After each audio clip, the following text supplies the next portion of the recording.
महिना झालं मला बेड होतं. महिना झालं मी 2-3 डॉक्टरकडे जाऊन आले, तर मला काय फरक पडला नाही. मी गुरुवारी ना डॉक्टरकडे आले.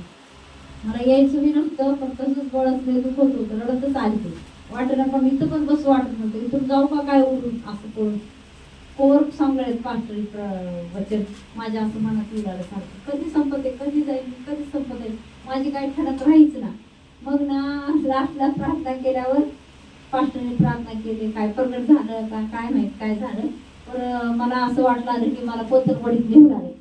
मला वडीत निघून आल्यानं वाटलं आलं की म्हणजे त्याच जागेत टेबलावर खावाच वाटलं आलं मला. म्हणजे प्रार्थनाला आलती तर एवढंच मला माहिती आहे प्रार्थनाला आल्याने. पास्टर तशी मी प्रार्थना करायला नाही, असं का मला कुठे घेऊन चालेल बाबा, कोण आहे, कोण घेऊन चालेल, कोण आहे, मला असं वाटलं. मग मी म्हणाले पास्टर आहेत कशाला मी घाबरे, आता नाही घाबरणार. मनातच असं मला असं दचका बसला आणि उघडून बघते तर काय प्रार्थना करायला. तर माझं ना त्याच्यापासून जर सध्या काही गेल्यावर ना माझं दुकानचं थांबलं, रात्रीच्यालाच फुटून बसलं. रात्रीच फुटलं झुटून, म्हणजे मला कळलं पण नाही. एवढं मी म्हणते सकाळी उठून असं का उठले मला एवढं बोललं मला एवढं मला ना डेंजर झालं म्हणत्या. सकाळी उठल्यावर मी म्हणजे मला आज फुटलं ग. किती दिवस तिनं मागं लागली फोडायची, पण कोणाला हात नाही लावलेले.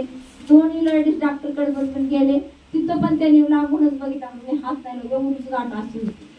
सगळं गौरव मी प्रभूला देते. पास्टरला धन्यवाद द्यावा.